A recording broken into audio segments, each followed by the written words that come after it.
ഹരിദ്വാറിലെ അയ്യപ്പക്ഷേത്ര പരിസരത്ത് നിന്ന് ഗംഗാ ആരതി കാണുന്നതിനു വേണ്ടി നടക്കുകയാണ്. ഇവിടെ നിന്ന് ഏകദേശം 3 കിലോമീറ്ററോളം ദൂരമുണ്ട് പ്രധാന ഗംഗാ ആരതി നടത്തുന്ന ബ്രഹ്മകുണ്ടിലേക്ക്. ഹരിദ്വാർ മാർക്കറ്റിലൂടെയാണ് നടക്കുന്നത്. വളരെ തിരക്ക് പിടിച്ച മാർക്കറ്റാണ് ഇവിടം. തീർത്ഥാടകരും സഞ്ചാരികളുമെല്ലാം ഇപ്പോൾ ബ്രഹ്മകുണ്ടിലായിരിക്കും. ആരതി ദർശിക്കുവാൻ വേണ്ടി എല്ലാവരും അവിടെ എത്തിയിരിക്കും. അതുകാരണമാണ് ഇവിടെ ഇപ്പോൾ വലിയ തിരക്കൊന്നുമില്ലാത്തത്. നടന്ന് ഗംഗാനദിയുടെ പരിസരത്തെത്തി. ഗംഗാനദിയുടെ പടിഞ്ഞാറ് വശത്തുള്ള കരയിലൂടെയാണ് നടക്കുന്നത്. വഴിയിലുടനീളം ധാരാളം കച്ചവടക്കാരുണ്ട്.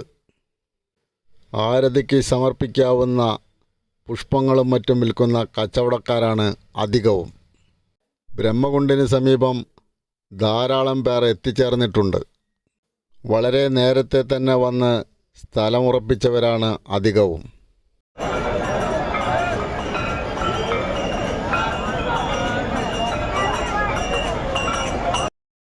ഗംഗാക്ഷേത്രത്തിൽ മണിനാദം മുഴങ്ങിത്തുടങ്ങി. ആരതി കഴിയുന്നതുവരെ ഈ മണിനാദം എപ്പോഴും ഉണ്ടാകും. ശ്രീ ശങ്കരാചാര്യ സ്വാമികളാണ് ക്ഷേത്രം ഇവിടെ നിർമ്മിച്ചത്. കർണാടകയിൽ നിന്നുള്ള പൂജാരിമാരാണ് ഇവിടെ പൂജ ചെയ്യുന്നത്.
പതിനായിരക്കണക്കിന് ഭക്തരാണ് തടിച്ചുകൂടിയിരിക്കുന്നത്. എല്ലാ ദിവസവും നടത്തപ്പെടുന്ന ഒരു ചടങ്ങാണിത്.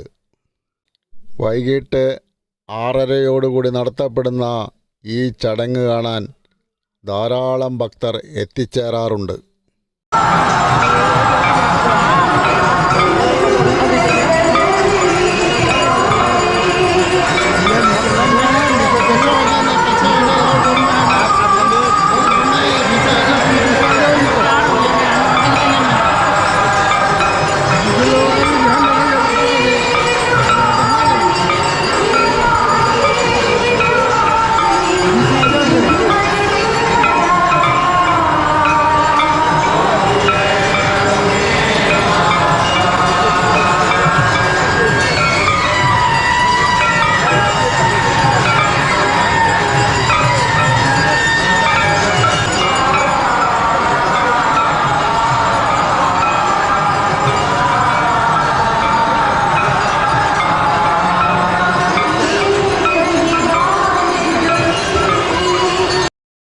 ഭക്തരെല്ലാം വളരെ ആദരവോടുകൂടിയാണ് ഈ ചടങ്ങുകൾ ദർശിക്കുന്നത്. പലരും ക്യാമറകളിലും മൊബൈലുകളിലും ഈ ദൃശ്യം പകർത്തുകയാണ്. ഒരു നദിയെ ഇത്രയധികം ആരാധിക്കുന്നൊരു ചടങ്ങ് ലോകത്ത് എവിടെയും ഉണ്ടാകില്ല. അത്രമാത്രം ജനങ്ങൾക്ക് വളരെയധികം ഉപകാരപ്രദമാകുന്ന ഒരു നദിയാണ് ഗംഗാ നദി. അതുകൊണ്ട് തന്നെയാണ് പുരാതന കാലം മുതൽക്കേ ഗംഗാ നദിയെ നമ്മൾ ആരാധിച്ചു പോരുന്നത്. ഗംഗാ നദി ഒഴുകുന്ന ഒട്ടുമിക്ക സ്ഥലങ്ങളിലും എല്ലാ ദിവസവും ഇത്തരം ചടങ്ങുകൾ നടത്തപ്പെടുന്നു. അതിൽ 7 പ്രധാന സ്ഥലങ്ങളിൽ ഒന്നാണ് ബ്രഹ്മകുണ്ടിലെ ഗംഗാ ആരതി. പാലാഴി മഥനം കഴിഞ്ഞ് ലഭിച്ച അമൃതുമായി ഗരുഡൻ സഞ്ചരിക്കുമ്പോൾ 7 സ്ഥലങ്ങളിൽ അമൃത് തുളുമ്പി വീണുവെന്നാണ് ഐതിഹ്യം. ആ 7 സ്ഥലങ്ങളിൽ ഒന്നാണ് ഹരിദ്വാറിലെ ബ്രഹ്മകുണ്ട്. അതുകൊണ്ട് തന്നെയാണ് ഇവിടം പുണ്യസ്ഥലമായി കണക്കാക്കപ്പെടുന്നത്. എല്ലാ പാപകർമ്മങ്ങളിൽ നിന്നും മോചനം ലഭിക്കുവാൻ ഇവിടെ ഭക്തർ സ്നാനം ചെയ്യുന്നു. പരിശുദ്ധമായ ഗംഗാ നദിയിലെ സ്നാനം തന്നെ ഏറ്റവും വലിയ പുണ്യകർമ്മമാണ്. അവയിൽ ഏറ്റവും ശ്രേഷ്ഠമായ സ്നാനം ബ്രഹ്മകുണ്ടിലേത് തന്നെ. അതിനാൽ ധാരാളം ഭക്തർ ഇവിടെ സ്നാനം ചെയ്യുന്നു. മരിച്ചവർക്ക് വേണ്ടിയുള്ള ബലികർമാദികളും ഇവിടെ നടത്തപ്പെടുന്നു. ആത്മാവിന് മോക്ഷം ലഭിക്കുവാൻ ഏറ്റവും ഉത്തമമായ സ്ഥലമാണ് ഇവിടമെന്ന് എല്ലാവരും വിശ്വസിക്കുന്നു. ഗംഗാ ആരതി കഴിഞ്ഞാൽ ജനങ്ങളുടെ ഒരു തിരക്ക് തന്നെയാണ്. ഇത്ര നേരം ക്ഷമയോടുകൂടി കണ്ട ജനങ്ങളായിരിക്കില്ല അപ്പോൾ നമുക്ക് കാണാൻ കഴിയുന്നത്. കുറേ പേരെങ്കിലും അവിടെ തന്നെ നിൽക്കുന്നവരുമുണ്ട്. ബ്രഹ്മകുണ്ടിൻ്റെ പരിസരത്തിലെ രാത്രി കാഴ്ചകൾ വളരെ മനോഹരമാണ്. അത് കാണുന്നതിന് വേണ്ടി ധാരാളം പേർ ഇവിടെ തടിച്ചുകൂടി തന്നെ നിൽക്കുകയാണ്. ഇപ്പോൾ ഇവിടം അധികം തണുപ്പില്ലാത്ത കാലാവസ്ഥയിലാണ്. ധാരാളം പേർ ഇപ്പോഴും ഗംഗാ നദിയിൽ സ്നാനം ചെയ്യുന്നുണ്ട്. ഗംഗാക്ഷേത്ര പരിസരത്തുമുണ്ട് ധാരാളം ഭക്തർ. ഗംഗാ ആരതി ചടങ്ങ് കഴിഞ്ഞാൽ ഉടൻ ധാരാളം പേർ ആ ഭാഗങ്ങളിൽ സ്നാനം ചെയ്യാറുണ്ട്. ഗംഗാ നദിയിലൂടെ ഇപ്പോഴും ഭക്തർ ആരതികൾ സമർപ്പിച്ചുകൊണ്ടിരിക്കുന്നു. ആരതി അങ്ങനെ ഒഴുകിപ്പോകുന്നത് കാണാൻ മനോഹരമായ കാഴ്ചയാണ്. ഗംഗാക്ഷേത്രത്തിലെ വൈദ്യുതാലങ്കാര കാഴ്ചകളും ഗംഗാ നദിയും എല്ലാം ഈ സമയത്ത് വളരെ മനോഹരമായ ഒരു കാഴ്ചയാണ് നമ്മൾക്ക് സമ്മാനിക്കുന്നത്. ഭക്തർ വളരെ ആദരവോടുകൂടിയാണ് ആരതി ഗംഗാ നദിയിൽ സമർപ്പിക്കുന്നത്. ഏവർക്കും വളരെയധികം മനസ്സ് കുളിർപ്പിക്കുന്ന കാഴ്ചയാണ് ഇവിടെ നിന്നെല്ലാം നമ്മൾക്ക് കാണാൻ കഴിയുന്നത്.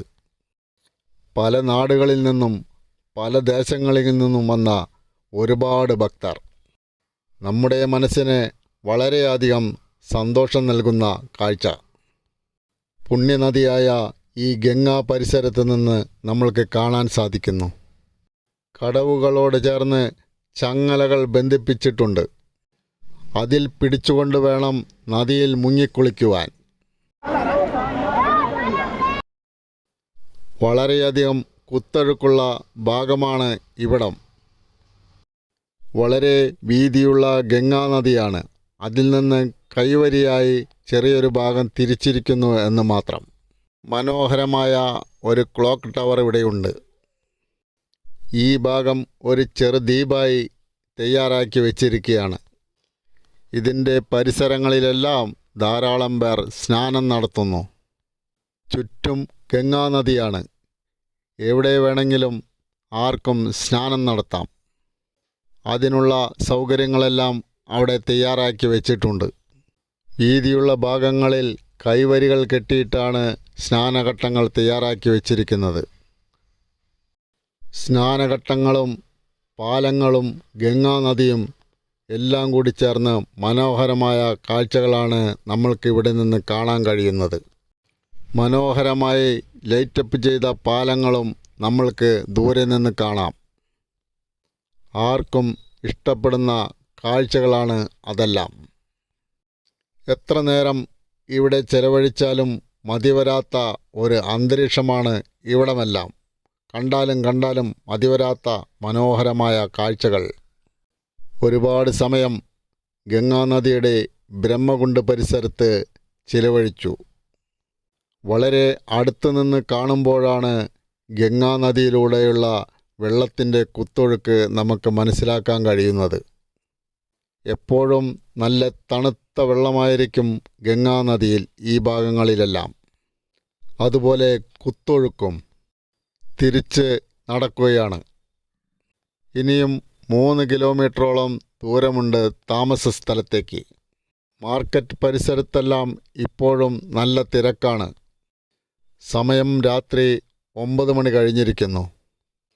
ഗംഗാ ആരതി കഴിഞ്ഞ് മടങ്ങുന്ന ഭക്തരെല്ലാം ഈ കടകളിൽ നിന്ന് പല സാധനങ്ങളും മേടിക്കാറുണ്ട്. അതുകൊണ്ട് തന്നെ കച്ചവടക്കാർക്കെല്ലാം നല്ല കച്ചവടം ലഭിക്കുന്ന സമയമാണ് ഇപ്പോൾ.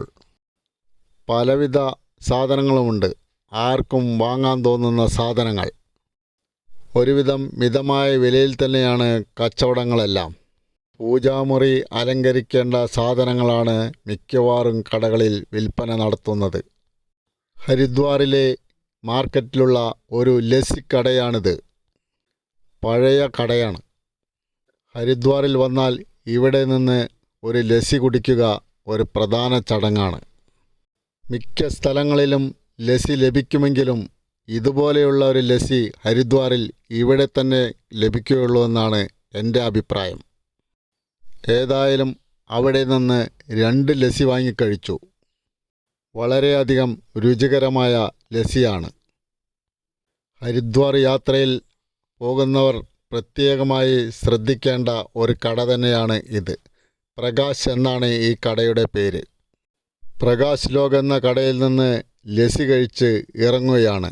അതിൻ്റെ ഉന്മേഷത്തിൽ വീണ്ടും മാർക്കറ്റിലൂടെ നടക്കുകയാണ്. ഇവിടെയെല്ലാം ധാരാളം ഭക്ഷണശാലകളുണ്ട്. വിശിഷ്ടമായ ഭക്ഷണങ്ങളെല്ലാം ഇവിടെ ലഭിക്കും. ഇവിടെ ഒരു ബജ്ജിക്കടയുണ്ട്.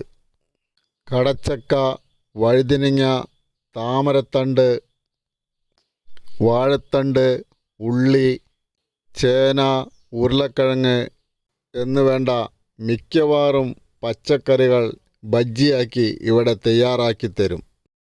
എല്ലാതും പകുതി വേവിച്ച് വെച്ചിരിക്കുകയാണ്. ആവശ്യക്കാർ വരുമ്പോൾ അവർ വീണ്ടും അത് വറുത്തു തരും. ഏതെടുത്താലും 100 ഗ്രാമിന് 15 രൂപയാണ് ചാർജ്.